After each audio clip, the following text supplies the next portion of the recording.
Assalamualaikum warahmatullahi wabarakatuh. Apa kabar sahabat Al-Raya Channel yang beriman? Mudah-mudahan sahabat selalu diberikan kesehatan dan masih selalu setia bersama kami di channel yang selalu menghadirkan kisah-kisah inspiratif. Pada kesempatan kali ini, kami sudah menyiapkan satu kisah berhikmah untuk menambah iman kita, yaitu kisah Abu Nawas yang melegenda. Sebelum itu, mari kita support channel ini dengan cara like dan subscribe, klik tombol lonceng biar sahabat nanti dapat konten bermanfaat lainnya. Selamat menikmati. Pada suatu hari, Baginda Raja kedatangan sahabatnya yang juga merupakan raja dari negeri seberang.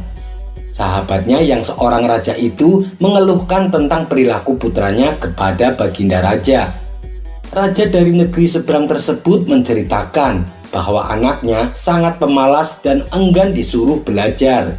Dan yang lebih parahnya lagi, si anak bandelnya kelewat batas. Ia lebih suka menghabiskan waktunya hanya untuk bermain dan tidur. Manakala setiap kali sang raja mendatangkan guru untuk mengajari anaknya, si anak malah menertawakan guru yang mengajarnya. Bahkan seringkali dilecehkan dan diabaikan. Hal ini membuat guru-guru yang mengajar memilih untuk berhenti. Mereka tak mampu menghadapi sifat putra raja yang nakal tersebut. Padahal sang raja berharap kelak putranya sanggup mewarisi kerajaan untuk generasi berikutnya. Kenapa tidak kau titipkan saja kepada Abu Nawas? Biarkan dia mendidik anakmu dengan caranya, tutur Baginda Raja menyarankan. Abu Nawas? Siapa itu Abu Nawas? Tanya sahabatnya. Dia itu ulama sufi yang terkenal cerdik dan pandai di kota Baghdad, jawab Baginda Raja. Baiklah, akan aku coba. Minggu depan aku akan ajak putraku kemari, balas sahabatnya. Beberapa minggu kemudian, dengan diantar Baginda Raja, raja dari negeri seberang tersebut membawa putranya ke rumah Abu Nawas. Melihat kedatangan tamu seorang raja, tentu saja membuat Abu Nawas terkejut. Ampun Paduka yang mulia, ada gerangan apa? Tiba-tiba Paduka datang kemari, tanya Abu Nawas. Baginda Raja lalu mengungkapkan maksud kedatangannya. Ia hendak menitipkan putra sahabatnya kepada Abu Nawas untuk diajari ilmu agama dan kedisiplinan. Wahai Abu Nawas, ajarkan anak saya ilmu agama dan didiklah dia supaya disiplin, pinta sahabat Baginda Raja. Saya bersedia, tapi saya akan mendidiknya dengan cara saya dan Paduka tidak boleh sakit hati, balas Abu Nawas. Baik Abu Nawas, semuanya aku serahkan padamu, ujar sahabat Baginda Raja. Singkat cerita, maka pulanglah Baginda Raja dan sahabatnya. Baru saja ditinggal orang tuanya, si anak membuat ulah di rumah Abu Nawas. Ia dengan beraninya membentak Abu Nawas saat minta diambilkan air minum. Awalnya Abu Nawas menanggapinya dengan senyuman. Ia selalu menuruti kemauan si anak tersebut. Hingga pada suatu hari, tiba-tiba Abu Nawas memukul si anak cukup keras. Padahal ia tidak melakukan kesalahan apapun. Sejak saat itulah si anak menjadi takut kepada Abu Nawas. Sifatnya yang bandel dan suka malas-malasan mendadak berubah menjadi penurut dan rajin. Beberapa tahun kemudian, orang tuanya datang untuk menjemput sang putra mahkota. Si anak kini menjadi pribadi yang sopan. Dia juga cerdas dan cepat menguasai berbagai ilmu agama yang diajarkan Abu Nawas. Melihat perubahan pada diri anaknya, sang raja menjadi senang dan bahagia. Seiring berjalannya waktu, si anak yang sudah menginjak dewasa dinobatkan sebagai raja untuk menggantikan posisi ayahnya. Berkat kecerdasan dan kedisiplinannya, dia menjadi raja yang gagah dan berwibawa. Suatu hari, dia teringat dengan Abu Nawas, sosok guru yang telah mendidiknya. Ia pun berencana untuk menemuinya. Dengan didampingi pasukan kerajaan, pemuda yang kini sudah menjadi raja berangkat menuju rumah Abu Nawas. Setibanya di sana, ia langsung disambut hangat dan dipersilahkan masuk oleh Abu Nawas. Setelah cukup lama berbincang-bincang, ia lalu bertanya kepada Abu Nawas. "Guru, aku mau bertanya, masih ingatkah suatu hari guru memukulku? Padahal aku tidak bersalah waktu itu. Atas dasar apa guru melakukannya?" Sekian tahun lamanya, ternyata sang murid masih menyimpan pertanyaan tentang kenangan pahit dari sang guru. Mendengar pertanyaan tersebut, Abu Nawas menjawabnya dengan tersenyum. "Aku sudah lama menunggu datangnya hari ini, di mana kamu bertanya tentang pukulan itu. Sekarang kamu tahu bahwa pukulan kezoliman itu membuatmu tak bisa melupakannya begitu saja. Ia terus mengganggumu setiap waktu. Maka ini adalah pelajaran untukmu di hari ketika kamu menjadi pemimpin seperti sekarang. Jangan pernah sekalipun menzalimi masyarakatmu, karena mereka tak pernah bisa tidur dan tak pernah bisa lupa pahitnya kezoliman." Setelah mendapat penjelasan tersebut, sang raja yang baru itu merasa puas, sekaligus mendapat wejangan yang sangat berharga. Kisah selanjutnya. Sore itu, Abu Nawas sedang duduk santai di istana sambil ngobrol asik dengan Baginda Raja. Di kejauhan, sejumlah menteri menyaksikannya dengan rasa iri kepada Abu Nawas. "Apa sih hebatnya Abu Nawas?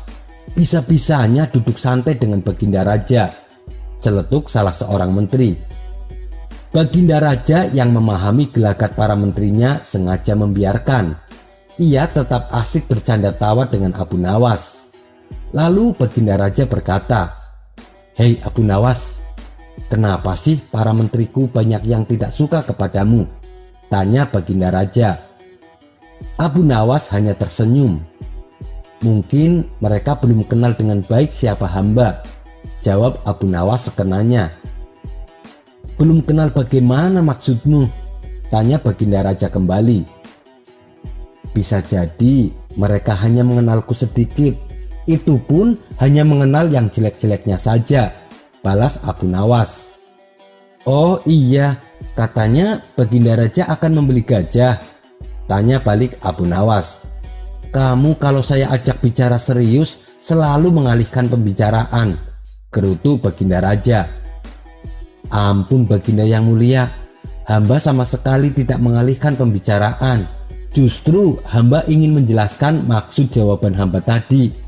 Sebab ini ada kaitannya dengan pertanyaan Baginda," kata Abu Nawas menjelaskan. "Kamu malah membuatku jadi tambah bingung Abu Nawas," tutur Baginda Raja. "Begini saja Baginda, saya mau tanya, apakah para menteri yang tidak suka denganku, mereka semua pernah melihat binatang gajah?" tanya Abu Nawas. "Saya kira tidak seorang pun dari mereka yang pernah melihat gajah seumur hidupnya. Memangnya kenapa Abu Nawas?" Baginda Raja balik bertanya. "Saya ada permintaan Baginda. Permintaan saya adalah kumpulkan mereka bersama gajah di salah satu ruangan yang gelap. Kemudian satu persatu dari mereka dimintai pendapatnya tentang bentuk gajah," ujar Abu Nawas. Baginda Raja pun memenuhi permintaan Abu Nawas. Para menteri yang tidak suka dengan Abu Nawas dikumpulkan dalam satu ruangan yang gelap bersama gajah. Karena kondisinya yang gelap, mereka memegang gajah sekenanya. Ada yang memegang belalainya, ada yang memegang kupingnya, ada pula yang memegang ekornya. Setelah itu, satu persatu menterinya dimintai pendapat tentang hewan gajah. Menteri satu mengatakan kalau gajah tak ubahnya seperti ular piton. Ia beranggapan demikian karena yang ia pegang adalah belalainya. Menteri kedua mengatakan kalau gajah itu seperti kipas. Ia beranggapan demikian karena yang ia pegang adalah kupingnya. Adapun menteri selanjutnya mengatakan kalau gajah itu seperti belut karena yang ia pegang adalah ekornya gajah. Pada intinya, mereka menilai hewan gajah berbeda-beda sesuai dengan apa yang mereka ketahui. Tidak seorang pun bisa menggambarkan gajah dengan sempurna, lantaran mereka menyentuhnya hanya sebagian. Bagaimana Baginda yang mulia? Apakah salah satu dari mereka ada yang menjawabnya dengan benar? Tanya Abu Nawas. Tidak ada satupun yang benar, Abu Nawas, jawab Baginda Raja. Tapi apa kaitannya dengan pembicaraan kita tadi? Tanya Baginda Raja heran. Abu Nawas menjawab, mereka tidak mengetahui secara utuh dan benar tentang gajah. Tapi mereka terburu-buru dalam menyimpulkan bentuk hewan gajah, padahal mereka hanya memegangnya dari salah satu sisi. Begitu juga ketika mereka menyimpulkan tentang saya. Mereka tidak mengetahui secara utuh dan benar tentang saya, tapi mereka dengan mudahnya menilai saya. Mendengar penjelasan Abu Nawas, Baginda Raja pun mulai paham. Ternyata memang butuh waktu dan pikiran yang bening tanpa ada sikap iri untuk mengenal dirimu, Abu Nawas, ujar Baginda Raja. Kisah selanjutnya. Suatu kali ketika Baginda Raja Harun al-Rasyid sedang duduk di singgasananya, datanglah seorang menteri menghadap Baginda Raja untuk mengadukan perbuatan Abu Nawas. Paduka yang mulia, Abu Nawas melarang orang-orang untuk sujud dan ruku saat sholat. Dia juga menceritakan kepada orang-orang, katanya Baginda Raja suka fitnah. Tentu saja hal itu membuat Baginda Raja murka. Kurang ajar Abu Nawas, dia berani menantang perintah Allah dan dia juga berani memfitnahku, ketus Baginda Raja. Karena saking geramnya, Baginda Raja langsung memanggil Abu Nawas ke istana untuk dimintai keterangan dan pertanggungjawaban atas segala kegaduhan yang dibuatnya. Dengan dijemput oleh beberapa pengawal kerajaan, akhirnya Abu Nawas datang ke istana. Hei Abu Nawas, apa benar kamu melarang orang-orang untuk sujud dan ruku saat sholat? Tanya Baginda emosi. Benar Baginda, jawab Abu Nawas enteng. Melihat reaksi Abu Nawas yang tak merasa bersalah, membuat Baginda Raja tambah emosi. Meski begitu, Baginda tetap menahan amarahnya dan kembali bertanya kepada Abu Nawas. Dan apa benar kamu mengatakan kepada orang-orang kalau aku adalah raja yang suka fitnah? Iya, benar Baginda. Kan kenyataannya memang begitu, jawab Abu Nawas sambil cengengesan. Kali ini Baginda Raja benar-benar tidak bisa membendung emosinya. Kesabarannya sudah hilang. Dengan sangat marah, Baginda berkata kepada Abu Nawas, kamu memang pantas dihukum mati Abu Nawas. Kamu telah berani melanggar syariat Islam dan kamu sudah menyebarkan fitnah tentang rajamu ini. Seketika Baginda Raja langsung menyuruh beberapa prajuritnya untuk menahan Abu Nawas dan memasukkannya ke dalam penjara. Tunggu dulu Baginda, jangan tergesa-gesa dalam mengambil keputusan. Izinkan hamba memberikan penjelasan, pinta Abu Nawas. Aku tidak butuh penjelasanmu. Jelas-jelas kamu sudah bersalah, bentak Baginda Raja. Bagaimana mungkin Baginda bisa memutuskan saya bersalah, sedangkan Baginda sendiri tidak mau mendengarkan penjelasanku, ujar Abu Nawas. Baiklah, cepat jelaskan sekarang, desak Baginda penuh emosi. Begini Baginda yang mulia, memang hamba akui hamba telah mengatakan itu. Namun sepertinya kedua pernyataan hamba tersebut datang kepada Paduka dalam keadaan yang tidak lengkap. Seolah-olah hamba bersalah dan melanggar syariat Islam. Hamba kali ini merasa difitnah Paduka yang mulia, jelas Abu Nawas. Apa? Merasa difitnah? Justru kamu yang telah memfitnah saya kepada orang-orang, kata Baginda bertambah geram. Abu Nawas kemudian memberikan penjelasan secara rinci dan jelas. Ampun Paduka yang mulia, jadi aslinya begini Baginda. Hamba memang melarang orang untuk ruku dan sujud dalam sholat, tapi bukan pada sholat 5 waktu atau sholat lainnya, melainkan sholat jenazah. Karena pada waktu itu hamba memang sedang menjelaskan tentang sholat jenazah, jelas Abu Nawas. Baginda mencoba mencerna apa yang dikatakan oleh Abu Nawas. Meski sebelumnya Baginda sangat geram, namun sekarang dapat membenarkan apa yang menjadi pendapat Abu Nawas tersebut. Lalu, bagaimana tentang pernyataanmu tentangku? Kamu mengatakan kepada orang-orang kalau aku suka fitnah, tanya Baginda Raja. Oh, mengenai hal itu, kebetulan pada saat itu hamba sedang menerangkan tentang ayat Al-Quran, di mana dalam ayat tersebut menjelaskan bahwa anak-anak dan harta adalah fitnah. Bukankah Baginda suka dengan anak-anak dan harta? Kalau begitu, Baginda berarti suka dengan fitnah. Adakah perkataan saya yang salah? Tanya Abu Nawas. Setelah mendengar penjelasan Abu Nawas, Baginda malah merasa malu. Karena kata-kata Abu Nawas bukan hanya untuk pembelaan diri semata, melainkan sebuah sindiran dan teguran terhadap dirinya, di mana dirinya selama ini terlalu larut dalam kesenangan duniawi. Padahal kenikmatan yang ia dapatkan itu adalah ujian dari Allah Subhanahu wa Ta'ala. Dengan demikian, Baginda Raja akhirnya meminta maaf kepada Abu Nawas karena telah berburuk sangka kepadanya. Dan ternyata penyebab berita yang tidak utuh ini tersebar karena terdapat beberapa orang kerajaan yang tidak suka melihat kedekatan Abu Nawas dengan Baginda Raja. Oleh sebab itulah, mereka sengaja menyampaikan informasi yang salah dan tidak utuh agar dapat menjatuhkan nama Abu Nawas di depan Baginda Raja. Kisah selanjutnya. Biasanya ketika ada sebuah makam keramat yang diziarahi banyak orang, hal itu disebabkan karena di tempat itu dikuburkan seorang yang alim, atau bisa juga seorang pahlawan yang berjasa bagi negaranya. Tujuan para peziarah pun berbeda-beda. Ada yang sekedar mendoakan, ada pula yang meminta keberkahan. Dan kali ini saya akan menceritakan kisah lucu tentang Abu Nawas dan makam keramat. Kisah ini berawal ketika Abu Nawas silaturahmi ke rumah sahabatnya yang berada di kampung seberang. Sepulangnya dari sana, Abu Nawas diberi hadiah seekor keledai sebagai kenang-kenangan. Beberapa hari kemudian, Abu Nawas mendengar kabar bahwa sahabatnya itu meninggal dunia. Sedihlah hati Abu Nawas. Ia tak menyangka sahabatnya yang sangat ia cintai pergi begitu cepat meninggalkan dunia ini.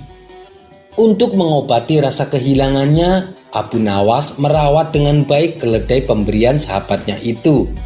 Sebab keledai inilah satu-satunya kenangan yang membuat dirinya selalu teringat akan sahabatnya.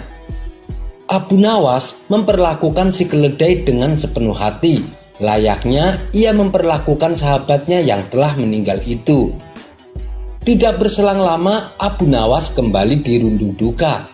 Keledai pemberian sahabatnya juga ikut mati. Ia pun lalu menguburkannya di kampung sahabatnya yang telah meninggal. Setelah usai mengubur, Abu Nawas bersimpuh di pusara sambil meratapi keledainya untuk beberapa lama. Abu Nawas terlihat khusyuk berdoa dengan bercucuran air mata. Di saat situasi demikian, lewatlah rombongan warga melintas di tempat itu. Mereka berpikir pasti yang di makam tersebut adalah makam orang suci. Sebab Abu Nawas yang terkenal alim dan pintar saja sampai rela datang ke kampung mereka hanya untuk menziarahi makam itu. Apalagi ketika mereka melihat Abu Nawas tampak sedih sampai sebegitunya meratapi kepergian orang di makam itu. Rombongan warga ini lalu berhenti dan ikut berdoa di makam tersebut. Ada yang minta keberkahan, ada pula yang berdoa agar hajatnya terkabul. Tentu saja hal ini membuat Abu Nawas kaget. "Hei, apa yang kalian lakukan?" tanya Abu Nawas heran. "Kami juga ingin mendapatkan berkah seperti dirimu. Kami yakin kalau makam ini adalah bukan makam orang sembarangan," jawab mereka. Bertambah kagetlah Abu Nawas mendengarnya. Kemudian Abu Nawas memberitahu bahwa kuburan tersebut bukanlah kuburan siapa-siapa, melainkan kuburan keledai miliknya. Tapi mereka tak mempercayainya. "Mana mungkin ini makam keledai? Buktinya kamu sampai sebegitu sedihnya," Kamu pasti ingin mencari keuntungan dari makam ini hanya untuk dirimu saja, ujar mereka. Abu Nawas sudah berkali-kali meyakinkan mereka, tapi mereka tidak menghiraukannya, yang akhirnya membuat Abu Nawas kewalahan. Ia pun akhirnya menyerah dan meninggalkan kampung tersebut. Bertahun-tahun kemudian, Abu Nawas diajak kawannya jalan-jalan mengunjungi kampung tempat keledai Abu Nawas dimakamkan. Sesampainya di sana, Abu Nawas dan kawannya merasa heran. Kenapa ada banyak orang mengunjungi sebuah makam? Ratusan orang terlihat antri bergantian menziarahi makam tersebut. Abu Nawas dan kawannya pun menjadi penasaran. Mereka berdua ingin mengetahuinya. "Makam siapa yang kau kunjungi?" tanya Abu Nawas kepada seseorang yang kebetulan melintas di hadapannya. "Itu makam keramat," jawab orang itu singkat. "Ayo Abu Nawas, kita ke sana. Saya sangat penasaran," ajak kawannya. Mereka berdua lalu mendekati makam keramat yang dimaksud, yang ramai dikunjungi sampai ribuan orang. Dan ternyata makam tersebut adalah makam keledainya Abu Nawas yang telah bertahun-tahun meninggal. Melihat hal itu, spontan Abu Nawas tertawa terpingkal-pingkal. "Hei Abu Nawas, kenapa kamu tertawa? Apa ada yang lucu?" ujar kawannya heran.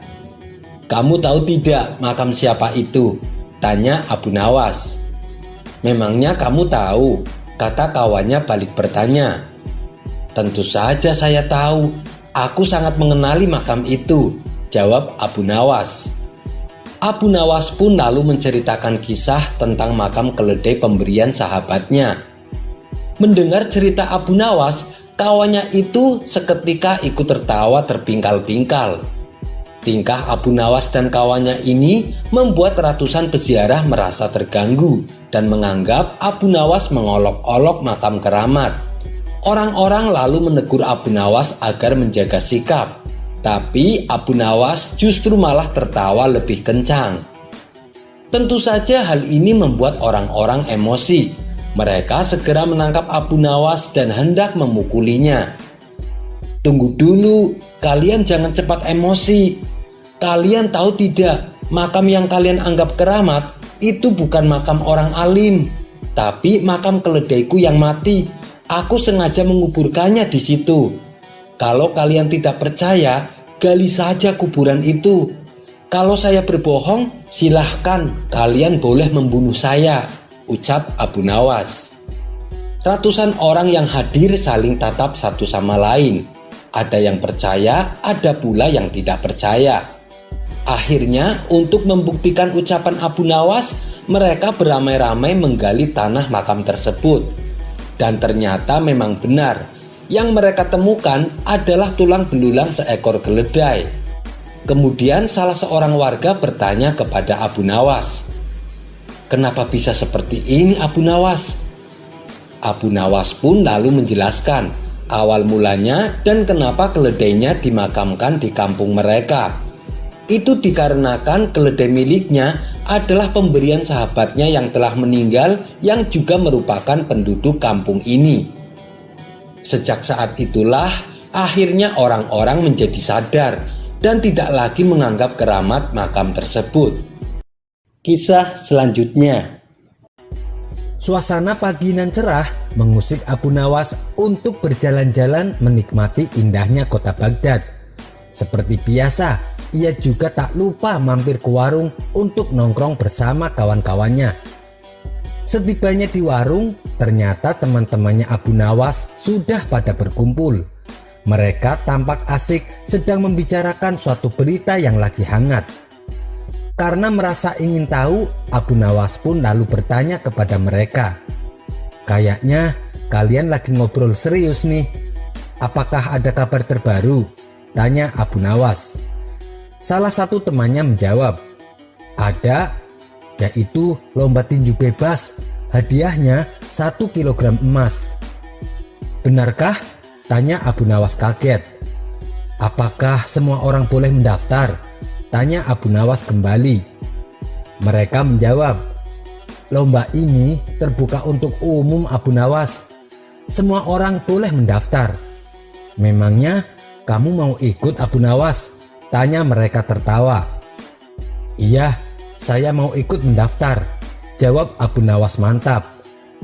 Apa? Kamu serius Abu Nawas? Tanya mereka tak percaya.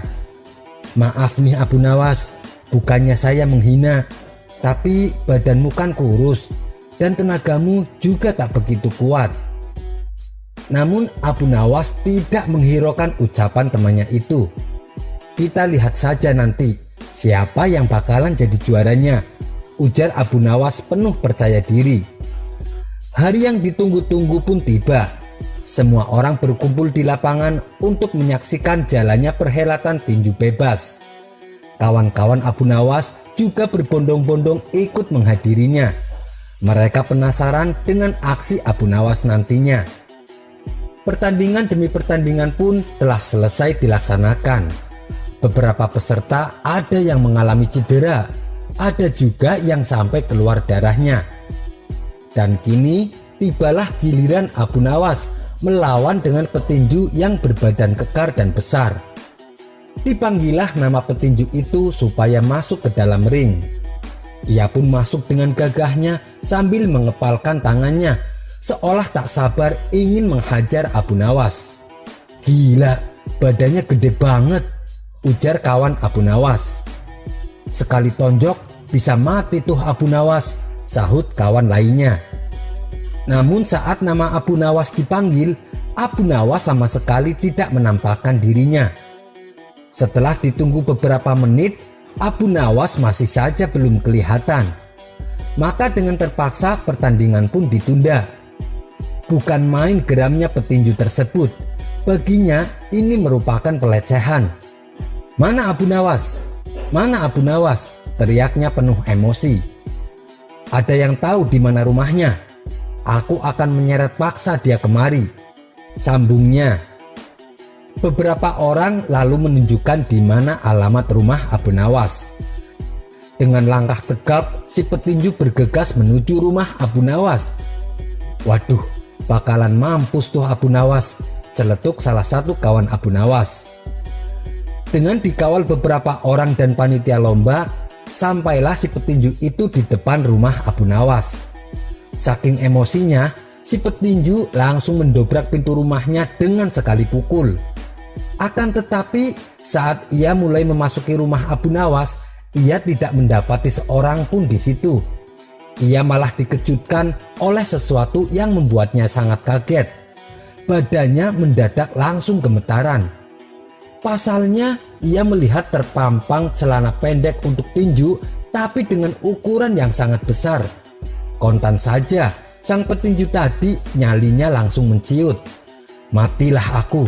Ternyata yang bernama Abu Nawas tubuhnya pasti besar sekali. Celana pendeknya saja segitu. Bagaimana nanti orangnya? Pikir si petinju tersebut. Dengan langkah gemetaran, si petinju lalu keluar dari rumah Abu Nawas dan menemui panitia lomba. Saya tidak mau meneruskan pertandingan ini.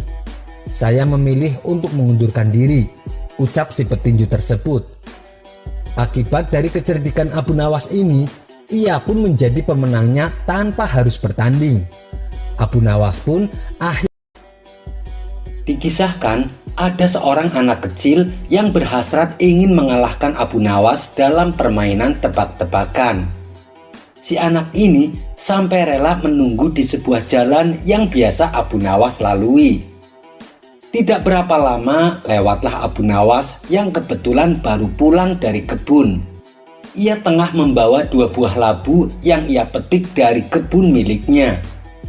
Anak kecil tersebut lalu segera menghampiri dan menyapanya. "Tuan Abu, bisakah Tuan Abu berhenti sebentar?" pinta si anak. Abu Nawas pun menghentikan langkahnya menuruti permintaan anak kecil itu. "Ada apa memangnya?" tanya Abu Nawas.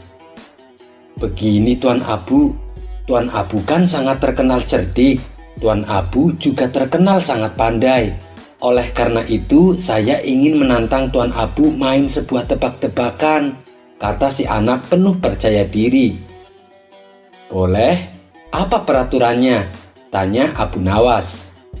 Apabila Tuan Abu tidak bisa menjawab tebakan saya, maka buah labu yang ada di tangan Tuan jadi milik saya, ujar si anak. Baik, silahkan. Apa pertanyaan tebakanmu? Ucap Abu Nawas. Coba Tuan Abu tebak, burung kecil yang ada dalam genggaman tanganku ini hidup atau mati? Kalau Tuan Abu menjawab salah, maka buah labunya jadi milik saya, kata si anak. Dengan wajah tersenyum, Abu Nawas mengangguk setuju. Lalu ia pun menjawab, burung kecil dalam genggamanmu sudah mati. Mendengar jawaban tersebut, si anak senang bukan kepalang. Anda salah Tuan Abu, teriak si anak kegirangan. Si anak lalu membuka genggaman tangannya dan membiarkan burungnya terbang bebas.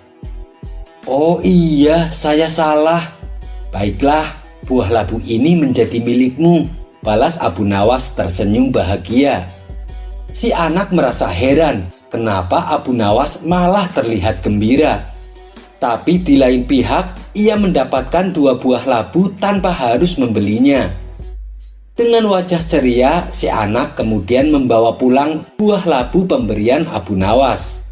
Setibanya di rumah, ayah si anak lantas bertanya tentang 2 buah labu yang dibawanya. Dari mana kamu mendapatkan itu? Tanya sang ayah.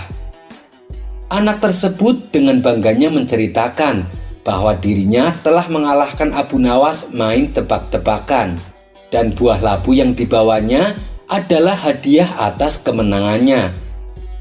Memangnya tebakan apa yang kau berikan sehingga membuat Tuan Abu tidak bisa menjawabnya? Tanya sang ayah penasaran. Si anak lalu memberitahu tentang tebakan yang ia berikan kepada Abu Nawas. Tanpa disangka, ayahnya menjadi sangat marah. Beliau lalu berkata, kamu mengira kamu betul-betul menang, kamu itu kalah. Si anak pun menjadi sangat bingung dengan ucapan ayahnya. Sang ayah lalu memerintahkan untuk mengembalikan buah labunya. Mereka berdua bergegas menuju rumah Abu Nawas sambil meminta maaf. Maafkan anak saya Tuan Abu, ini buah labunya saya kembalikan, kata sang ayah. Tidak apa-apa, ambil saja, itu sudah menjadi hak anakmu, balas Abu Nawas dengan tersenyum. Terima kasih Tuan Abu, kami mohon pamit, ucap sang ayah.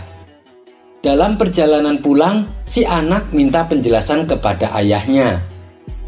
Wahai ayah, kenapa sih ayah mengatakan kalau saya yang kalah? Jelas-jelas Tuan Abu yang salah menebaknya. Jadi bukankah Tuan Abu yang kalah?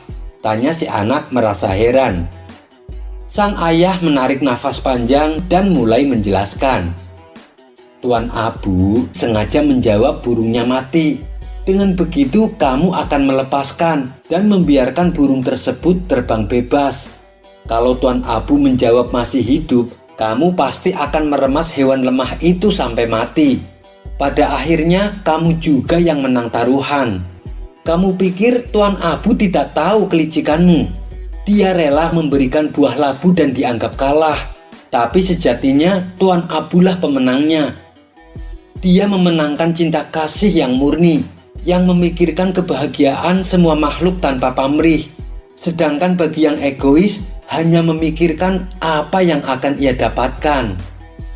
Setelah mendengar penjelasan sang ayah, si anak pun menyadari akan kekeliruannya. Kisah selanjutnya. Saat sedang asik duduk sambil menikmati udara pagi hari, Abu Nawas dihampiri istrinya. Suamiku, tadi malam saya bermimpi indah sekali, kata sang istri membuka percakapan. Mimpi apa wahai istriku? Tanya Abu Nawas. Saya bermimpi kamu memberikan aku kalung emas di hari jadi pernikahan kita, ucap sang istri menyindir. Menurutmu, apa arti mimpiku semalam? Tanya sang istri kemudian. Oh itu, Engkau akan mengetahuinya hari ini juga, wahai istriku, jawab Abu Nawas. Oh iya, ini kan hari jadi pernikahan kita, ujar Abu Nawas pura-pura kaget. Kebetulan saya sudah menyiapkan kado untukmu, wahai istriku, kata Abu Nawas melanjutkan. Betulkah?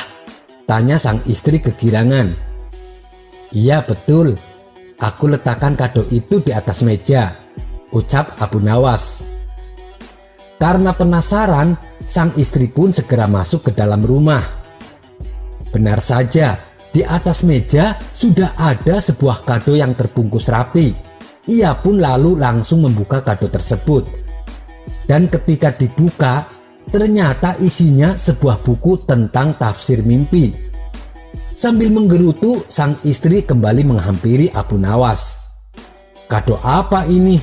Kok isinya buku tafsir mimpi? Tanya istrinya kesal.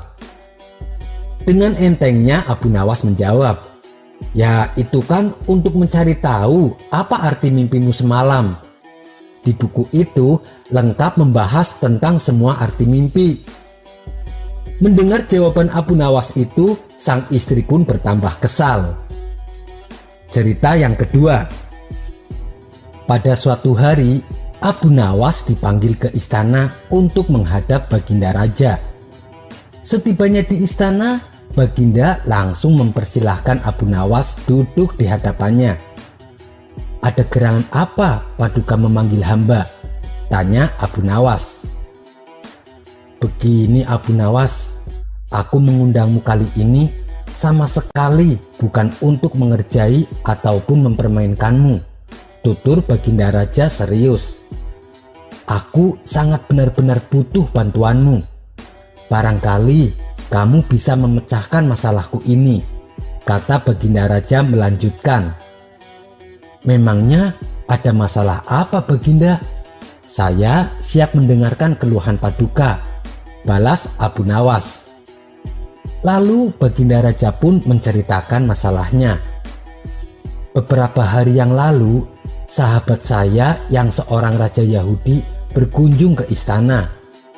Karena lama tak berjumpa, saya pun menyambutnya dengan senang hati.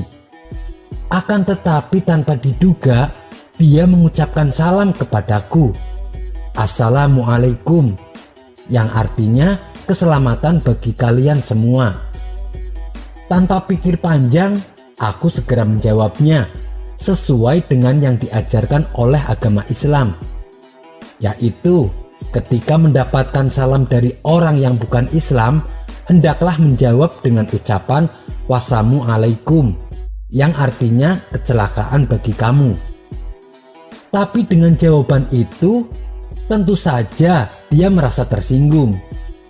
Kemudian Raja Yahudi itu berkata kepadaku, mengapa kamu tega membalas salamku yang penuh dengan doa keselamatan dijawab dengan doa yang mengandung kecelakaan? Saat itu aku sungguh tak bisa berkata apa-apa, wahai Abu Nawas. Aku hanya bisa terdiam. Jujur saja, aku merasa bersalah. Tapi aku juga tak mungkin melanggar syariat agama. Pertemuanku dengan dia selanjutnya tak berjalan sebagaimana mestinya. Aku sudah berusaha menjelaskan bahwa aku hanya menjalankan apa yang dianjurkan oleh ajaran Islam. Akan tetapi dia masih tak bisa menerima penjelasanku. Akibatnya dia memandang kurang baik dengan ajaran Islam. Dan ketika dia akan pamit pulang, dia sempat mengatakan kepadaku, bila kamu mempunyai alasan yang bisa aku terima atas jawaban salammu, kita akan tetap bersahabat. Tetapi kalau kamu tidak menemukan alasannya, maka persahabatan kita pun berakhir. Aku tunggu jawabanmu di pertemuan berikutnya. Dia pun lalu pergi meninggalkan istana. Setelah mendengar panjang lebar penuturan cerita Baginda Raja, Abu Nawas dengan santainya berkata, kalau itu permasalahannya, insya Allah hamba bisa memberi jalan keluar dan Paduka masih bisa tetap bersahabat baik dengan Raja Yahudi itu. "Benarkah Abu Nawas?" tanya Baginda Raja kegirangan. Raut wajah Baginda yang tadinya sedih mendadak langsung berubah menjadi ceria. "Cepat, katakan padaku wahai Abu Nawas, jangan biarkan aku menunggu," pinta Baginda Raja tak sabar. Abu Nawas lalu menjelaskan, "Nanti kalau Baginda bertemu lagi dengan Raja Yahudi itu, katakan saja padanya, hanya di dalam agama Islamlah yang tidak menyekutukan Tuhan, karena Islam tidak berkeyakinan Tuhan itu punya anak. Sedangkan agama Yahudi menganggap Uzair adalah anak Tuhan. Begitu juga dengan Nasrani yang menganggap Isa adalah anak Tuhan. Wajar bila orang Islam membalas salam kepada orang yang bukan Islam dengan kalimat wassalamualaikum, yang artinya celakalah bagi kalian.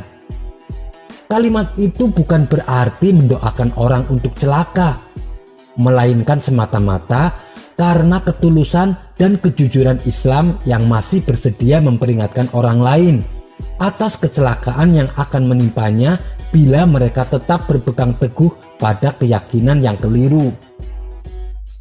Mendengar solusi yang diberikan Abu Nawas, kegundahan Baginda Raja langsung sirna seketika.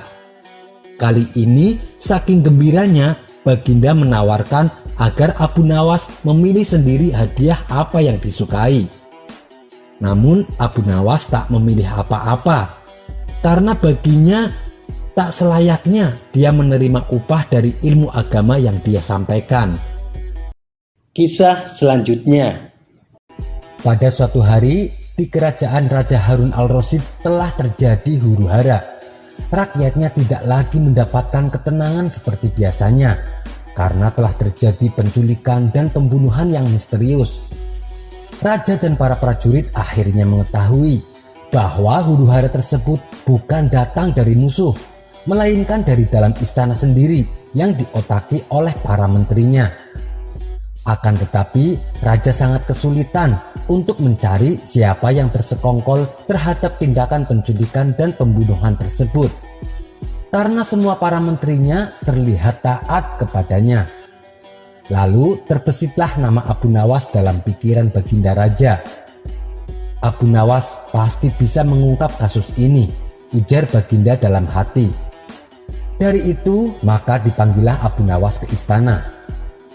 "Ada gerangan apa Paduka Yang Mulia memanggil hamba?" tanya Abu Nawas. "Begini Abu Nawas, akhir-akhir ini marak kejadian pembunuhan dan penculikan, dan ini jelas membuat rakyatku dicekam ketakutan. Kemudian secara diam-diam aku menyuruh beberapa prajurit untuk mengusut kasus tersebut. Barulah diketahui teror itu justru didalangi oleh orang dalam istana. Ada salah satu menteri saya yang ingin membuat citra kepemimpinan saya buruk. Dengan begitu, dia akan mudah menghasut para rakyat untuk mengkudeta saya. Tapi saya kesulitan. Siapakah menteri yang berkhianat tersebut? Karena para menteri istana semua terlihat taat kepadaku. Oleh sebab itu, saya butuh bantuan kamu untuk memecahkan kasus ini. Saya ingin tahu siapakah menteri yang berani berkhianat kepadaku. Saya yakin dengan kecerdikanmu kamu pasti bisa," kata sang raja berharap. "Ini berarti ada musuh dalam selimut Paduka Yang Mulia," tukas Abu Nawas. "Iya benar, dan tugasmu adalah untuk mengungkap siapa musuh itu," balas sang raja. Abu Nawas kembali berkata, "Ini kasus yang cukup rumit dan perlu kehati-hatian. Kita tidak boleh gegabah dalam mengambil keputusan. Kalau sampai salah menuduh, bisa-bisa itu jadi bumerang bagi Paduka Yang Mulia. Paduka dengan mudah akan bisa dilengserkan. Begini saja Paduka, beri waktu saya sehari untuk mencari cara yang tepat."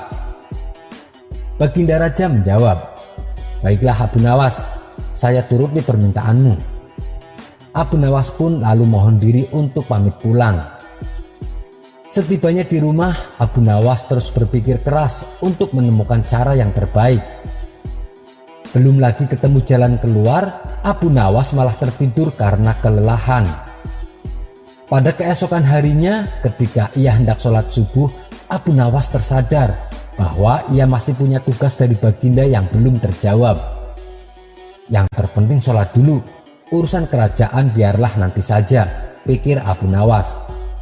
Ia pun mencari sorban untuk menunaikan sholat subuh. Secara tak sengaja ia menemukan sorban lawas, sorban lusuh yang menebar aroma tidak sedap. Sorban itu memang telah lama tidak dicuci oleh sang istri. Sorban bau apek inilah yang membuat otak Abu Nawas mendapatkan ide. Abu Nawas menemukan cara yang tepat untuk mengungkap kasus yang dialami baginda raja. Setelah sholat subuh, Abu Nawas pun segera bergegas menuju istana menghadap Raja Harun al-Rasyid. Sebelum melancarkan tipu muslihatnya, Abu Nawas meminta baginda raja bersandiwara seolah-olah telah memiliki sorban sakti. Sang raja pun setuju dan melakukan apa yang telah diperintahkan oleh Abu Nawas. Setelah itu, maka dikumpullah kelima menterinya untuk menghadap. Di hadapan para menteri itu, baginda raja mengatakan bahwa ia telah mendapatkan hadiah berupa sorban sakti, hasil pemberian dari kerajaan lain. Dan salah satu kesaktian sorban itu adalah bisa menentukan masa depan kerajaan di masa yang akan datang. Wahai para menteriku, bantulah aku untuk menentukan masa depan negeri ini, titah baginda raja. Bagaimana caranya wahai baginda raja? Tanya salah seorang menteri. Masing-masing dari kalian, coba ciumlah sorban hadiah ini secara bergantian. Apabila berbau harum, maka kerajaan ini akan abadi. Namun apabila baunya busuk, maka kerajaan ini tidak akan lama lagi akan segera runtuh, jelas sang raja. Sesuai dengan perintah raja, para menteri satu persatu memasuki ruangan untuk mencium sorban sakti tersebut. Setelah semuanya telah mendapatkan giliran, maka dikumpullah lagi menteri-menterinya itu. Bagaimana baunya? Tanya baginda raja. Sorban ini baunya sangat harum paduka yang mulia. Niscaya kerajaan ini akan abadi, jawab menteri pertama. Menteri kedua dan menteri ketiga juga menjawab yang sama, seperti apa yang dikatakan oleh menteri yang pertama. Intinya adalah mereka berusaha untuk membuat baginda raja senang.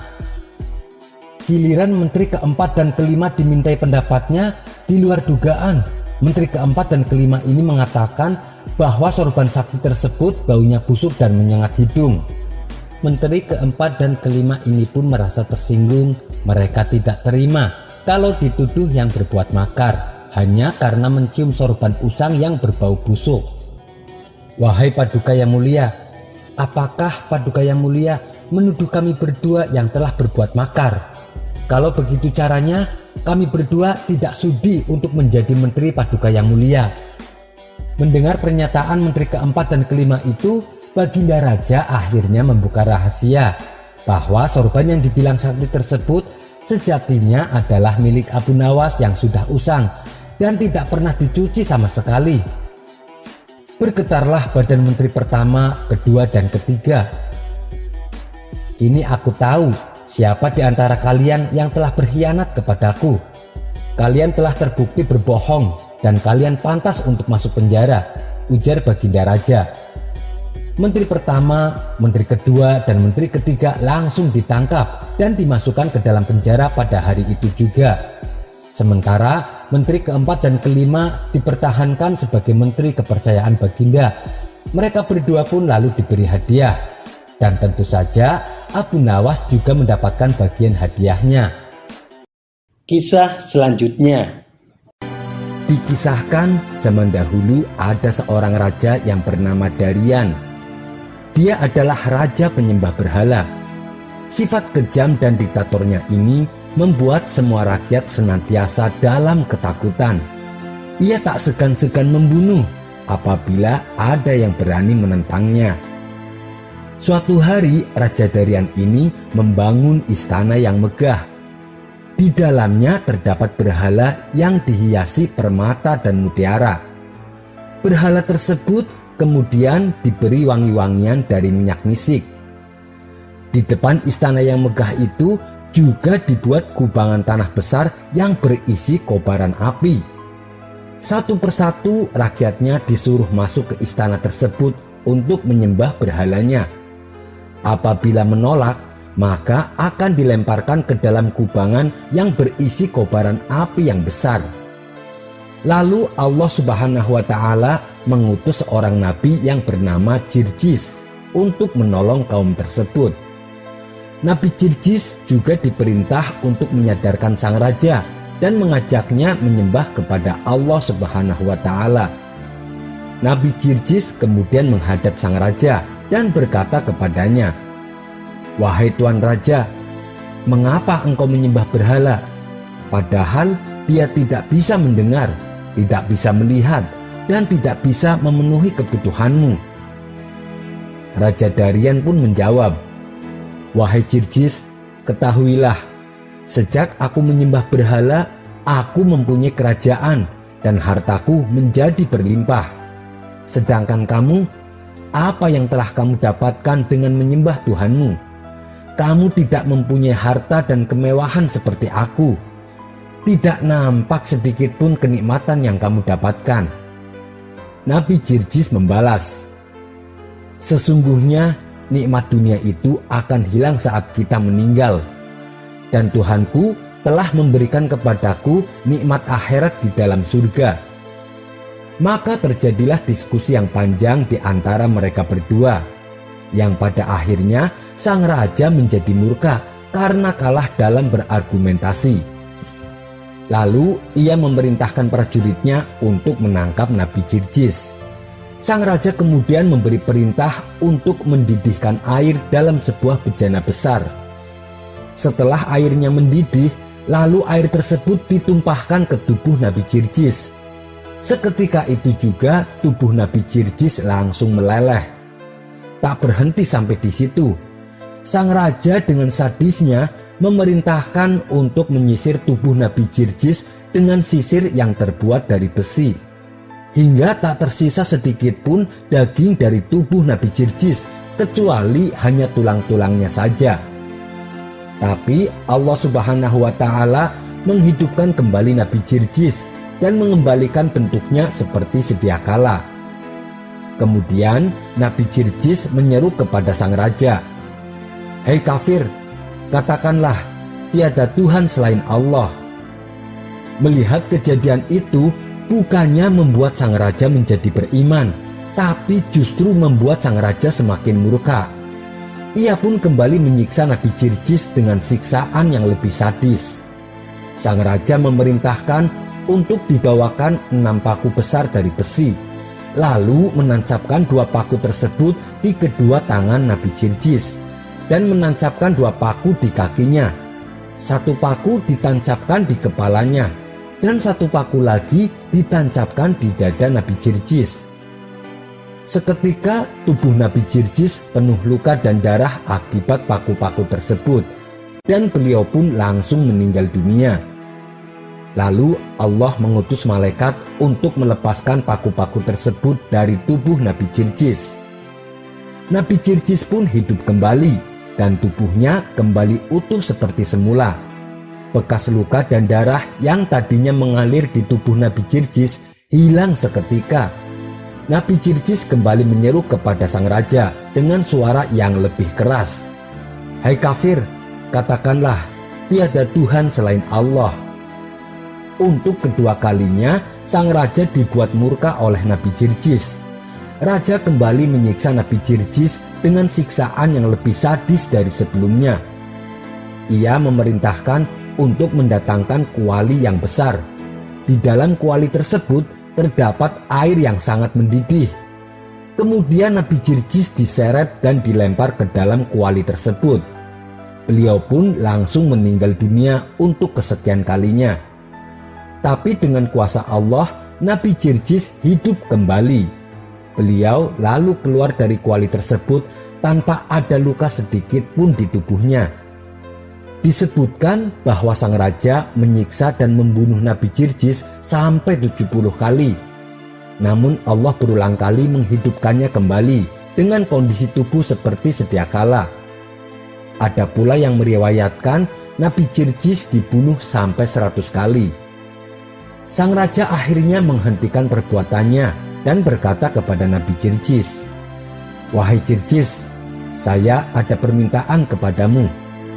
Apabila engkau menuruti permintaanku, maka aku pun akan menuruti semua perintahmu."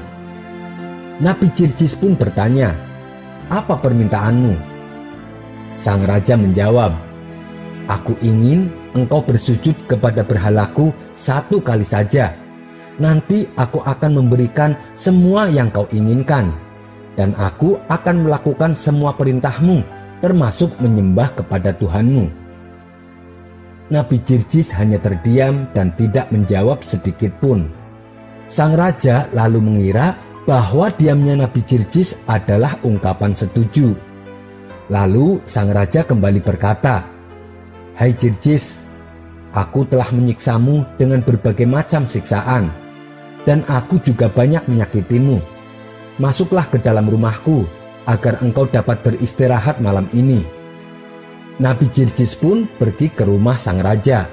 Beliau lalu beristirahat dan melakukan sholat. Pada malam harinya, beliau membaca kitab Zabur. Saat beliau membaca kitab Zabur, ternyata terdengar oleh istri sang raja dan membekas dalam hatinya. Istri sang raja pun semalaman menangis terseduh-seduh. Ia lalu mendatangi Nabi Jirjis untuk bertaubat dan memeluk ajarannya. Sang istri melakukan hal ini tanpa sepengetahuan suaminya. Pada pagi harinya, Nabi Jirjis keluar dari rumah sang raja. Sang raja segera mengajaknya ke tempat berhala. Nabi Jirjis pun mengikutinya. Tapi ketika sudah di hadapan berhala, Nabi Jirjis hanya diam saja. Meskipun berkali-kali dibujuk menyembah berhala, Nabi Jirjis tetap diam. Tentu saja hal ini membuat sang raja murka. Ia pun lalu menyuruh prajuritnya untuk memasukkan Nabi Jirjis ke sebuah gubuk tua. Di dalam gubuk tersebut dihuni oleh wanita tua dan seorang anak kecil yang bisu, tuli, dan buta. Di gubuk itu Nabi Jirjis tidak diberi makanan dan tidak ada seorang pun yang boleh memberinya makan. Saat beliau mulai merasakan kelaparan, beliau melihat ada sebatang kayu di dalam rumah itu. Lalu Nabi Jirjis pun berdoa kepada Allah. Dengan kuasa Allah, batang kayu itu tumbuh daun dan berbuah dengan buah yang bermacam-macam. Ketika perempuan tua itu melihat kejadian tersebut, ia pun mengimani ajaran Nabi Jirjis dan meminta agar mendoakan anaknya agar sembuh dari penyakitnya. Setelah didoakan oleh Nabi Jirjis, maka sembuhlah anak itu dari penyakit kebutaan, bisu, dan tuli. Kemudian Nabi Jirjis berkata kepada anak laki-laki itu, "Hei anak muda, pergilah kamu ke tempat berhala dan katakan kepada para berhala itu bahwasanya Jirjis memanggilnya." Anak itu pun pergi dan masuk ke tempat para berhala yang jumlahnya ada 70.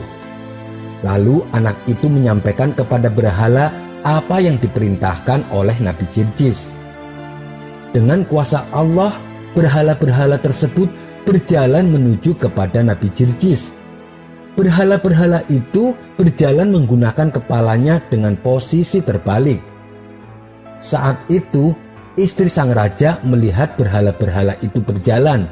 Ia pun mengikuti kemana arah tujuan berhala-berhala tersebut. Sesampainya berhala itu di hadapan Nabi Jirjis, Nabi Jirjis melihat ada istri raja di belakang berhala-berhala tersebut. Kemudian Nabi Jirjis menunjuk bumi dan menghentakkan kakinya. Tiba-tiba saja bumi langsung terbelah. Berhala-berhala yang ada di hadapannya hancur berantakan. Ketika istri raja melihat mukjizat Nabi Jirjis, maka ia pun pergi ke istana dan berseru kepada rakyatnya, "Wahai penduduk negeri, kasihanilah diri kalian, ikutilah ajaran Nabi Jirjis." Sang raja yang ada di situ sontak kaget mendengarnya. Ia pun berkata kepada istrinya, "Sesungguhnya aku sudah banyak melihat mukjizat Nabi Jirjis, tapi aku tidak mau mempercayainya. Engkau baru melihat satu saja, sudah langsung mempercayainya." Sang istri menjawab, "Itu karena kamu adalah orang yang celaka, sedangkan aku adalah orang yang beruntung." Jawaban istrinya membuat sang raja menjadi murka dan menyuruh prajurit untuk membunuhnya. Sementara di saat yang lain, Nabi Jirjis bermunajat kepada Allah. "Ya Allah, saya telah merasakan gangguan orang-orang kafir selama 70 tahun lamanya, dan sudah tidak tersisa lagi kemampuanku setelah hari ini. Maka berikanlah kepadaku rizki mati syahid dan azablah mereka." Tidak lama kemudian, datanglah beberapa prajurit istana kepada Nabi Jirjis. Mereka langsung menghunuskan pedangnya ke tubuh Nabi Jirjis. Nabi Jirjis pun meninggal dalam keadaan syahid. Setelah Nabi Jirjis terbunuh, terlihat ribuan bola api besar yang berkobar-kobar turun dari langit. Api tersebut lalu membakar istana sang raja hingga tak tersisa sedikit pun. Dalam kejadian itu, Raja Darian dan para pengikutnya mati dalam keadaan mengenaskan. Wallahu a'lam bishawab. Sekian dulu perjumpaan kita kali ini. Sampai bertemu lagi di kisah selanjutnya. Terima kasih yang sudah subscribe dan setia menonton channel ini. Wassalamualaikum warahmatullahi wabarakatuh.